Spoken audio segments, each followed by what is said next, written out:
Como o foco desse vídeo é o JavaScript, eu então vou deixar tanto o HTML como o CSS aí na descrição para quem quiser fazer igual. Então a calculadora é essa daqui.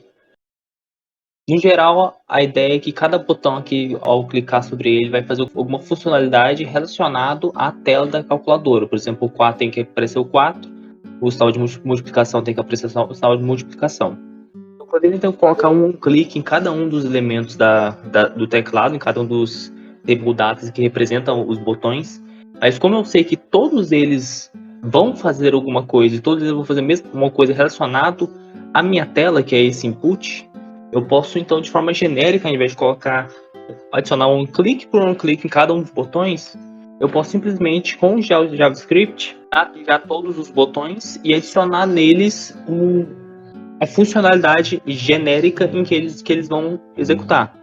Como é que eu faço isso? Eu chamo o objeto document e a partir dele eu vou chamar um método getElementByTagName, porque eu quero selecionar todos os elementos cujo nome da tag é td, pois somente eles e todos eles vão fazer a funcionalidade que eu quero relacionada à tela da calculadora. Então o nome do elemento é td, eu quero pegar todos eles.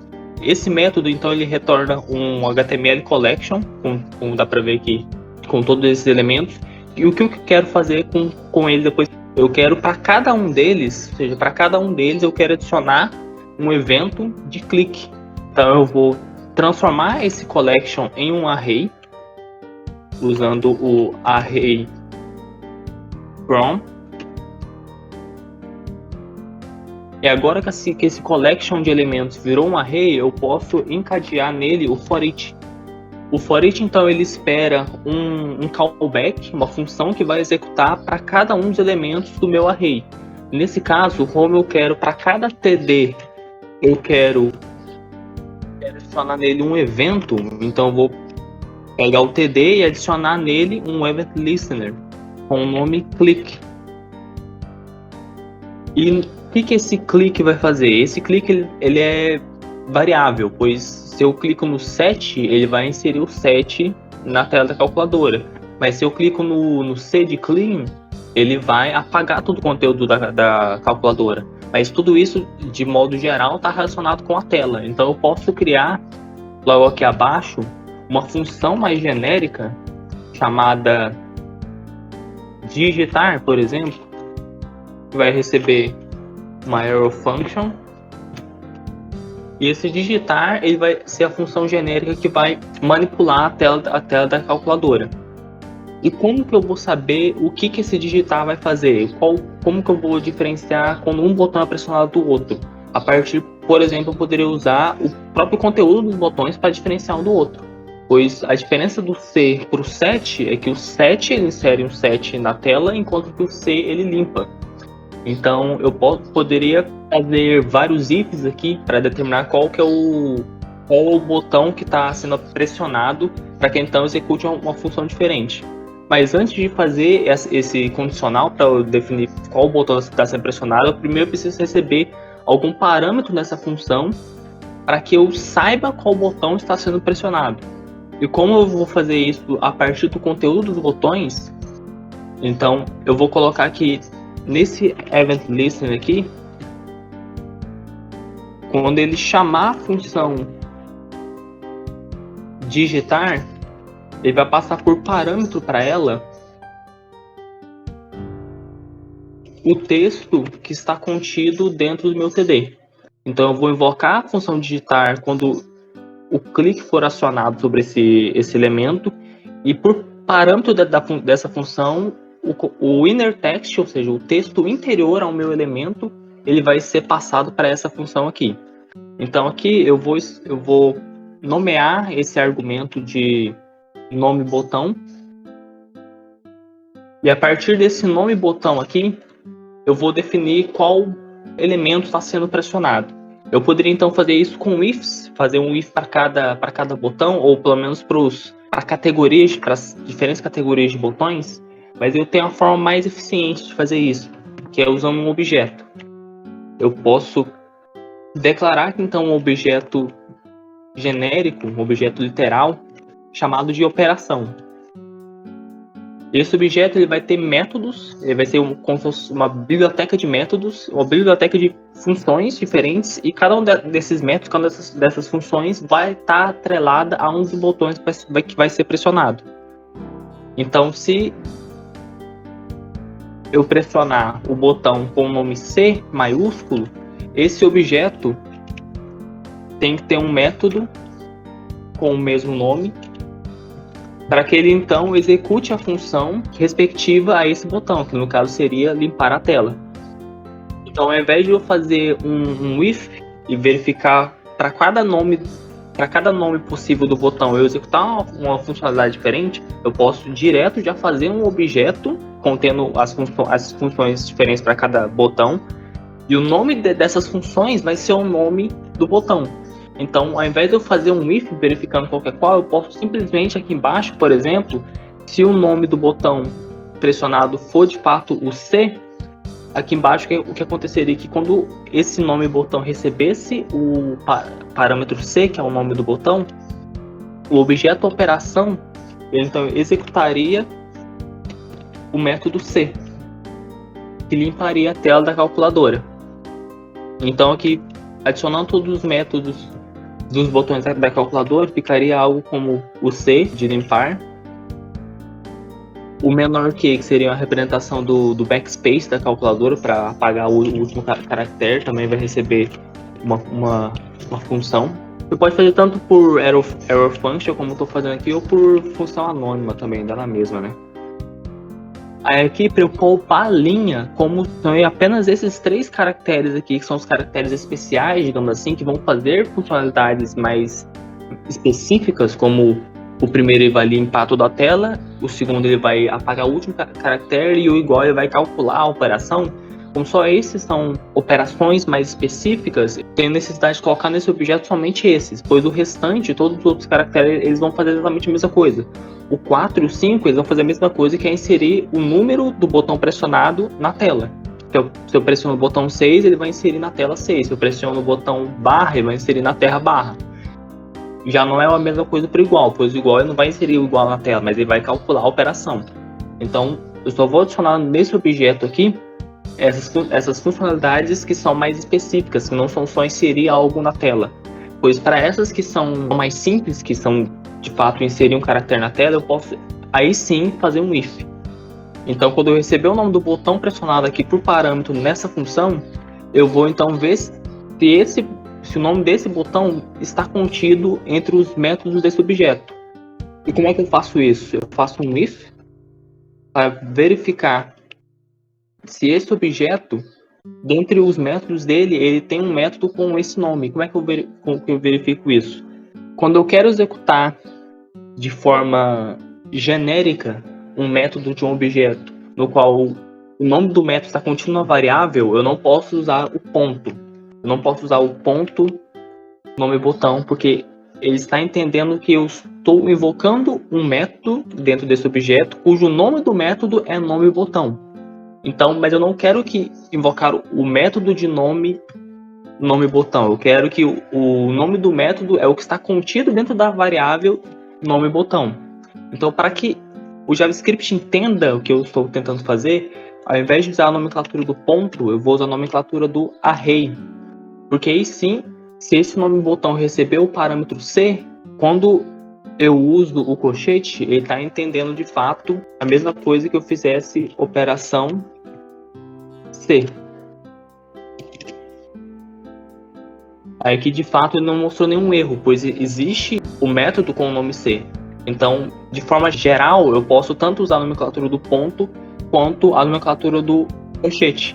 Entretanto, quando eu uso a nomenclatura do colchete, o nome do método tem que ser passado como uma string. Mas quando eu quero acessar um método que eu não sei o nome, que o nome dele está contido numa variável, eu só posso usar a nomenclatura do colchete. Então eu quero verificar se o objeto operação contém esse método cujo nome foi passado por parâmetro. E como é que, depois de que eu obtive esse método, como é que eu sei se ele existe ou não? Se ele existir, ele vai me retornar o conteúdo desse método, né? Porque como aqui eu não estou invocando ele, eu não passei os parênteses que representam a invocação dele, Eu estou apenas pegando o conteúdo desses métodos, desses atributos, né? Porque cada uma das propriedades desse objeto, na verdade, são atributos que armazenam uma função. Como aqui eu não estou invocando, ele vai me retornar o conteúdo desses atributos. Se o método não existir, ele me retorna undefined. Então eu poderia usar isso para verificar se o método existe ou não. Porque se ele não existe, ele me retorna undefined. Mas se ele existe, ele vai retornar o conteúdo do método que vai ser a função. Então eu poderia verificar se esse valor aqui, que me retorna o possível atributo com o nome passado para essa variável dentro desse objeto operação, se ele for diferente de undefined, é porque existe nesse objeto um método com nome igual foi passado por parâmetro dessa função. Então, se ele não for undefined, é porque ele é definido, ou seja, porque ele existe nesse objeto. E se ele existe, então eu vou executá-lo, pois se ele existe, foi passado por parâmetro dessa função, ou o C, porque eu pressionei a tecla C, ou o menor que, porque eu pressionei a tecla para apagar caractere, ou o igual, porque eu pressionei a tecla de calcular o resultado. Então, se ele é definido, se ele existe, é porque eu pressionei uma dessas três teclas, então eu quero que a operação relacionada a essas teclas seja executada. Então, aí sim, eu chamo o objeto operação, invocando nele o método com o nome passado por parâmetro. E agora sim eu uso os parênteses para invocar esse método. Mas agora, se o nome passado por parâmetro da função digitar não for definido nesse objeto, é porque é um dos outros botões que fazem basicamente a mesma coisa. Como todo o resto faz basicamente a mesma coisa, eu não tenho necessidade de eu criar uma função aqui na operação, pois todo o resto vai fazer a mesma coisa e eu teria que criar uma função para cada um dos caracteres. Então eu precisaria criar uma função para o 1, ou para o 2, ou para o 3, ou para o 4, e todos eles vão fazer basicamente a mesma coisa, que é adicionar um caractere à tela. Então, se ele for definido, ele executa uma dessas três operações que está aqui. Se não for definido, é porque eu pressionei uma das outras teclas. Então, o que eu tenho que fazer agora é pegar o caractere que foi passado por parâmetro, que é o nome do botão, e adicionar na tela. Pois se eu pressionei, explicando mais uma vez, para deixar claro, se eu pressionei o 6, tem que aparecer o 6 na tela. Mas é diferente para esses três únicos casos específicos aqui. Então, eu vou pegar o elemento que representa a tela da minha calculadora. No caso seria esse input aqui que é de somente leitura, cujo o ID é output, e vou atribuir ele a uma variável. Então document.getElementById, como eu tenho o ID dele, eu posso invocá-lo pelo ID, e como o ID ele tem que ser único na página, esse método aqui ele vai me retornar um único elemento e não uma collection, igual foi nesse caso anterior aqui. Então aqui, como ele já me retornou o elemento, essa variável output, ela contém esse elemento de ID output, que é o input relacionado que representa a minha tela. Eu quero que o output, ou seja, a minha tela, vou até começar aqui para ficar mais claro. Então, eu quero que a minha tela, o texto interior dela, receba o nome do botão que foi pressionado. Igual eu fiz com o meu TD, eu passei por parâmetro da função digitar o texto interior, ou seja, o texto que tá dentro do botão pressionado. Mas, ok, analisando o que a gente já fez aqui até agora, a função digitar está sendo invocada aqui quando eu clicar em um dos botões aqui e recebe por parâmetro o texto que está dentro desses botões. Ela tem dentro dela um objeto que tem os três casos específicos de funcionalidades mais específicas, seria o limpar a tela, o apagar o último caractere e o calcular. Se o nome passado por parâmetro não for nenhum desses três, ou seja, se o resultado der undefined e ele entrar aqui no else, ele então só vai pegar esse caractere e adicionar na tela. Mas veja bem que para o meu botão, isso aqui vai dar tudo certo, inner text, porque inner text ele me retorna o texto que está contido dentro de um elemento, ou seja, que está visivelmente contido dentro do HTML do meu elemento, como é o caso, por exemplo, desse TD aqui, em que o texto dentro dele é o 7. No meu input, não tem como eu colocar um texto dentro dele, porque o input ele é uma tag que abre e fecha num único bloco. Ele não tem parte de fechamento. Não tem como eu fechar o input. Isso aqui não existe. Tanto que ele ficou até apagado aqui, porque isso aqui não existe. Se o input ele já é uma tag que abre e fecha em si mesmo, não tem como eu colocar nenhum texto dentro dele. Porque quando eu digito em um input, eu não estou digitando aqui dentro, como seria nesse TD aqui. Eu estou atribuindo não ao texto interior ao meu elemento de input, mas sim ao valor do input. Porque o input, ele, diferente do TD, ele não é uma tag de containers, ele não é uma tag feita para conter nada dentro dele, é uma tag que você escreve sobre ele e não dentro dele. Por isso, esse inner text aqui embaixo, se eu fosse executar o script do jeito que está aqui, daria errado. Porque esse inner text do input, ele nunca vai aparecer na tela. Porque o input não é uma tag de container que contém nenhum texto dentro dele. Ele contém texto no valor dele. Ou seja, o texto ele está sobre o input, não dentro dele, como é o caso desses TDs aqui. Então aqui eu teria que colocar então value.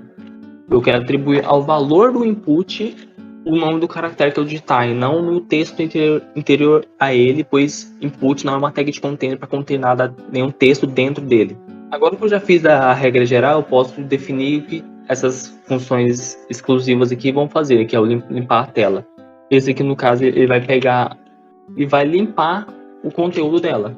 Como eu acabei de explicar, eu tenho que usar o value e não o inner text. Então, eu vou pegar o valor atual do input da tela e vou atribuir esse valor no texto vazio. Apenas isso. Como eu só estou executando esse único comando dentro dessa função, eu não preciso usar as chaves. Eu posso passar direto esse comando. No caso do backspace, que vai apagar o último caractere, eu tenho que novamente pegar o valor atual do input.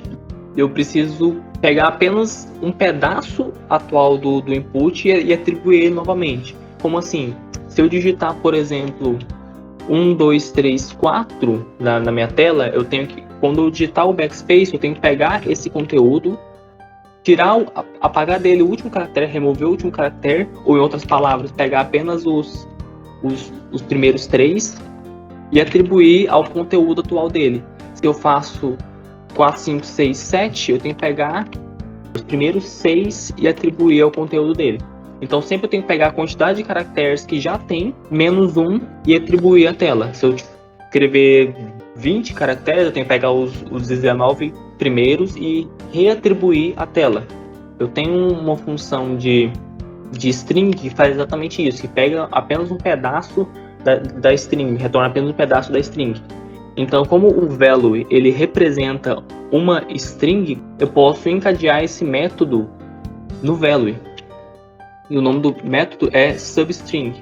Esse método ele recebe dois parâmetros. O primeiro que é o from, que é a partir de onde que você vai começar a pegar esse pedaço da string, e o comprimento, ou seja, o comprimento do pedaço que você vai pegar dessa string. Como eu quero começar a pegar desde o começo, então o primeiro parâmetro vai ser 0. E o segundo parâmetro, bom, se eu digitar 4 caracteres como uma string, o comprimento dessa string vai ser 4, porque eu tenho 4 caracteres.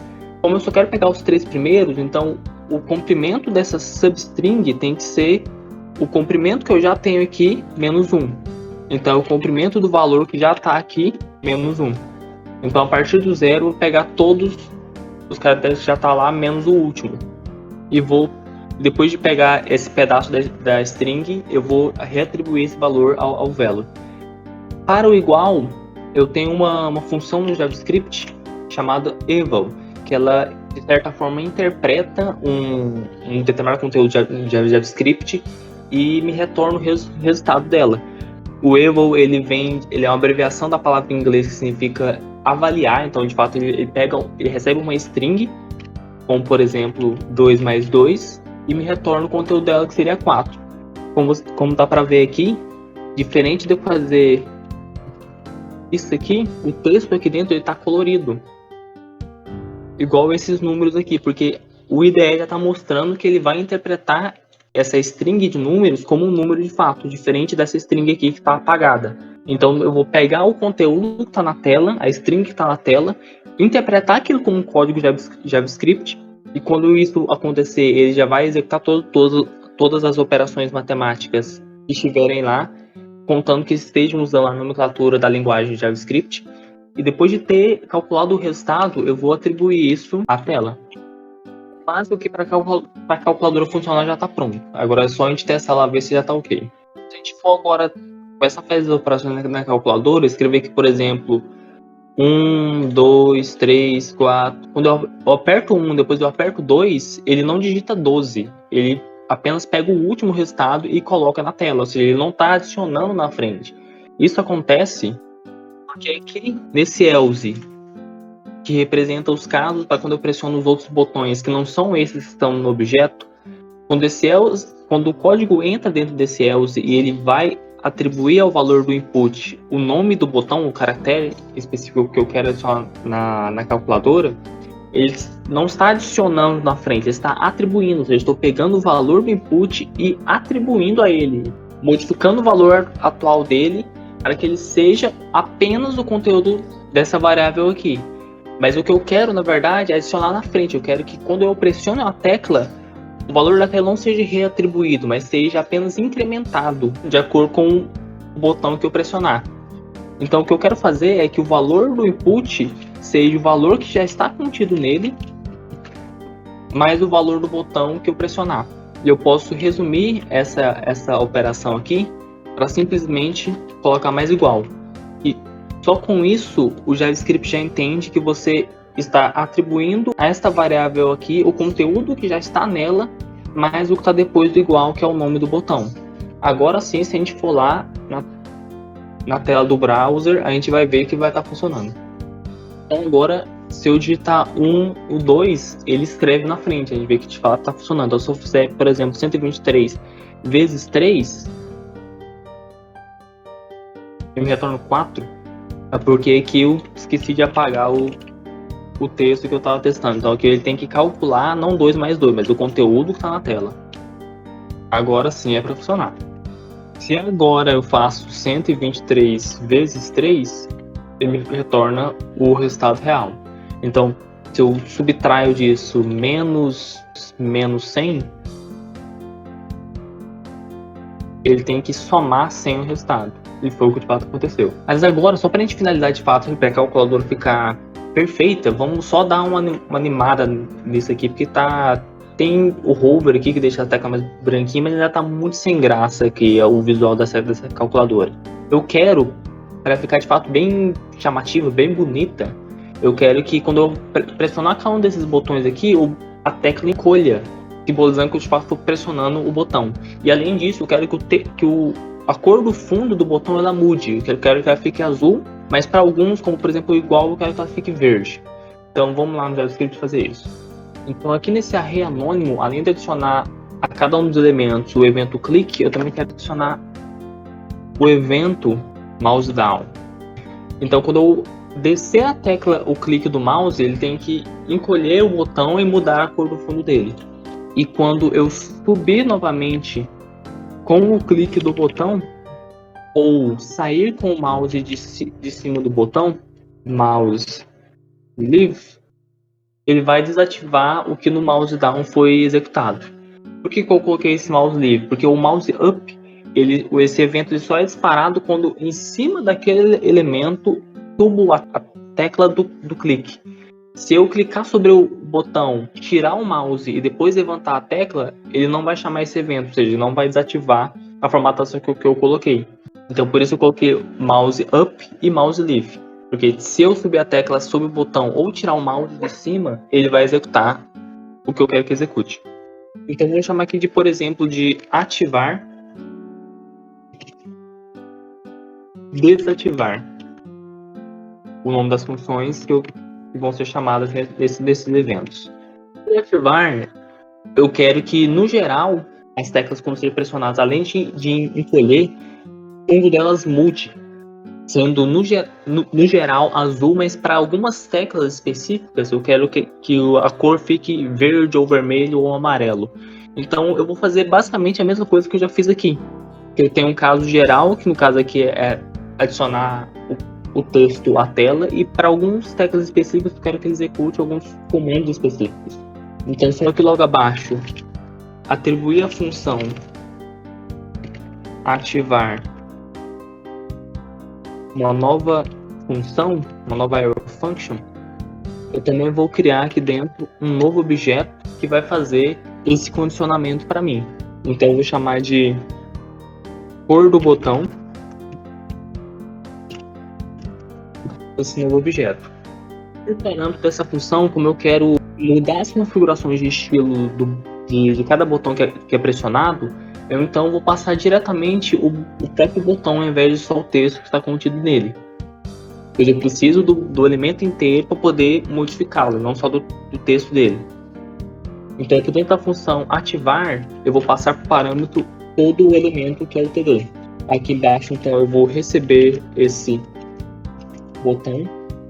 Como eu estou só recebendo um elemento por parâmetro, tanto nessa função ativar quanto na função digitar, pelo fato de eu estar usando a nomenclatura de arrow function, eu posso apagar esses prefixos aqui, que não tem nenhum problema. Mas isso só vale para quando eu tenho um parâmetro. Se eu tiver 0 ou mais do que 1, eu preciso usar os parênteses. Então aqui para todos os botões, antes de qualquer coisa, eu quero encolhê-los. Então eu vou pegar o botão, pegar o atributo style e pegar dentro desse atributo um subatributo que é o transform. Dentro desse transform, aqui agora que a gente já entra em CSS, eu vou passar para ele o scale. Eu quero mudar a escala do objeto. Eu quero que de 1, que é o valor padrão que tem nele, o tamanho dele vá para 95% do que ele é, ou seja, 0.95. Então eu estou mudando o tamanho, mudando a escala dele, diminuindo em 5% do tamanho original dele. Isso para todos eu quero que modifiquem o tamanho nessa exata proporção. Agora com relação à cor do fundo, isso vai depender do conteúdo do botão. Qual cor que vai ter nele quando eu pressionar o clique sobre ele, o mouse sobre ele. Então aqui eu vou criar uma nova variável chamada nome botão, que vai receber o botão encadeando nele o atributo inner text, que é o texto interior. O texto está contido dentro desse elemento. Agora eu posso fazer a mesma coisa que eu fiz aqui em cima. Para alguns botões específicos, como o C, eu quero que o que seja executado no estilo desse botão, a cor de fundo dele, o background color, seja, no caso para o C, eu quero que seja vermelho. Então eu vou colocar red. No backspace, ou menor que é o de apagar o último caractere, eu quero que o fundo seja um tom de amarelo meio ouro. E para o igual, eu quero que seja verde. Agora, se o nome do botão não for nenhum desses que está dentro desse objeto aqui, eu quero que ele seja azul. Porque significa então que ele é um dos outros botões que está aqui na calculadora. Normalmente eu vou fazer aquele if. Se a cor do botão, o fato dele ter um método com o nome passado por essa variável aqui, não resultar em undefined, é porque dentro desse objeto tem um método com o nome que está aqui. Então eu quero que execute esse método que é um desses três aqui. Mas agora se não tem, é porque é um dos outros botões. Então else, aí eu simplesmente vou pegar o estilo do botão e atribuir ao fundo dele a cor Steel Blue, por exemplo. Então se agora a gente vier aqui, atualizar a página, quando eu pressiono o 8, ele encolhe o botão e fica azul. Quando eu pressiono o C, ele encolhe o botão e fica vermelho. Mas agora a gente tem que implementar a funcionalidade de limpar essa formatação que eu fiz. Ou seja, se eu implementei essa de ativar os botões, de dar essa estilização quando o botão é ativado, eu quero implementar agora de desativar, que é quando eu subo o clique ou tiro o mouse de cima do botão. Então, aqui abaixo eu vou criar uma nova função, atribuir, na verdade, a constante desativar uma nova função. Então aqui vai funcionar basicamente bem parecido com o ativar. Ela vai receber por parâmetro o botão. Então eu preciso passar aqui dentro delas, onde elas estão sendo chamadas, o botão, o elemento do botão, o objeto inteiro que tem dentro do botão. E para desativar eu não tenho nenhum condicional, então não precisa criar um objeto que vai controlar esse condicionamento. Eu só quero restaurar ele ao tamanho original e atribuir ele à cor original que ele tinha. Pegar o estilo do botão, o atributo transform, e vou mudar a escala dele para a escala original, que é 1. Além disso, eu quero que a cor do fundo, o background color dele, seja a cor original, que se eu não me engano é 4 quadros, né? Um red, um green, um blue e uma opacidade, que é esse último 4 aqui. E como eu estou mexendo com o style desses objetos, e aqui no CSS dele eu já atribuí a eles um transition, toda modificação que eu fizer na formatação do estilo desse objeto, seja no CSS ou no JavaScript, ele vai respeitar essa transição de efeito, ele vai respeitar esse delay até concluir totalmente essa aplicação no estilo. Quando voltarmos aqui e pressionar um botão, a gente vê que eu pressiono, e quando eu levanto o mouse sobre o clique sobre ele, ou tiro o mouse de cima, ele volta à formatação original do botão. Então essa calculadora aqui está funcionando e, além de tudo, estilosa.